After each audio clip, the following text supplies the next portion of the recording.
Hello friends, this is Michael Canadas with the Grovian Doll Museum and Carmel Doll Shop. We are on our 6th installment of the masterworks of the King of Dollmakers, Kestner. We have done quite a few videos in the China department, and now we're going to move into the Bisque department of the Kestner Company.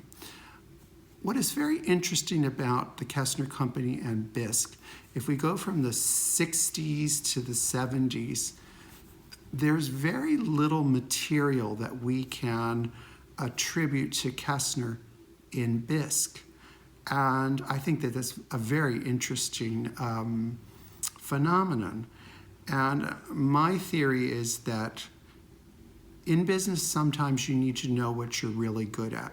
So the Kestner Company was very good at paper mache, they were very good at China, but when it came to the Bisque of the 60s and 70s era, that was not their forte, and I will show you why.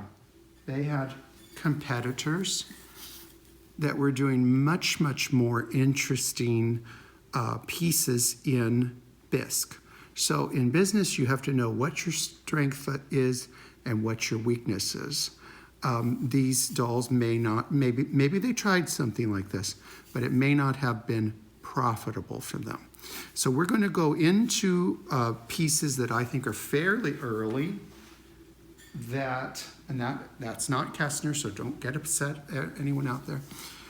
In our collection, we have a few things that are in Bisque that are very early, and I'm absolutely attributing them to Kestner because they appear in the paper mache form in various incarnations, mostly squeak toys. So this little early bebe, let's just call it a bebe because it's really like a bebe, this appears on in paper mache as squeak toys.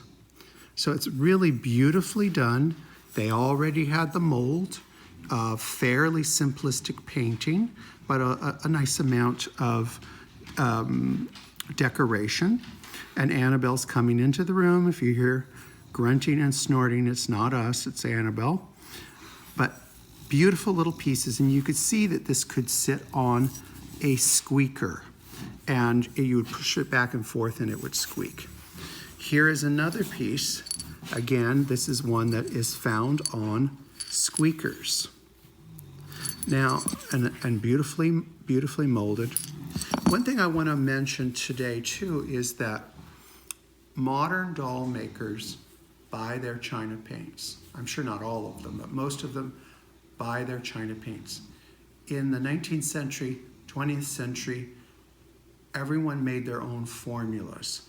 And it's a very interesting thing if you are interested in color, that you can match up colors, because it wouldn't be haphazard, it would be a recipe. So here now, we've gone from the 60s and 70s, now we're gonna get into the 80s, and I'm gonna show you this example because I wanted you to see the eyebrow painting on this Kestner doll and the hair on this Kestner are identical. Now, as we were setting this up, you want to show that again? Okay. Samantha's behind the camera, and we want to get all the details for you. So you can see that they had particular formulas that they used. Now, there was a major phenomenon in the late 70s, early 80s, and it started in France, and it was the bébés.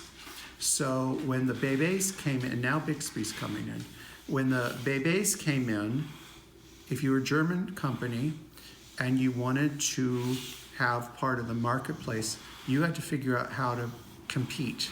So the Kestner brew is loosely based on the circle dot brew.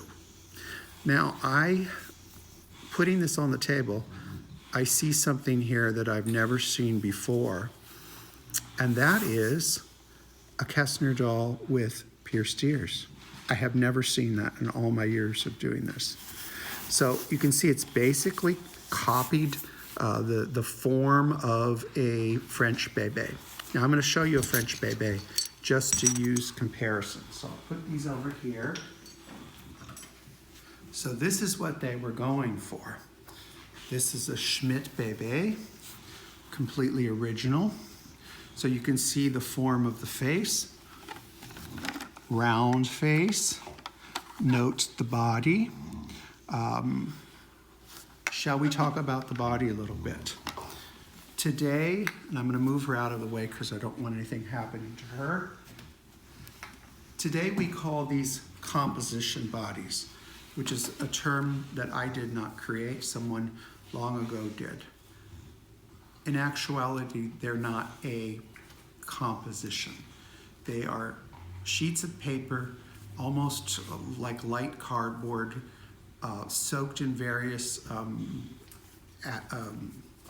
stiffeners, put through a press, a crank handle comes down, and you get a torso. Then you get the front of the torso, the back of the torso.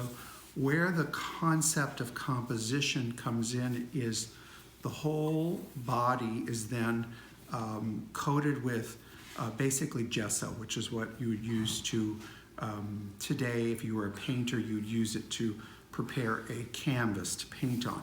So they would have a coating of that, then they would have a coating of pink paint, even though she's yellowed or golden.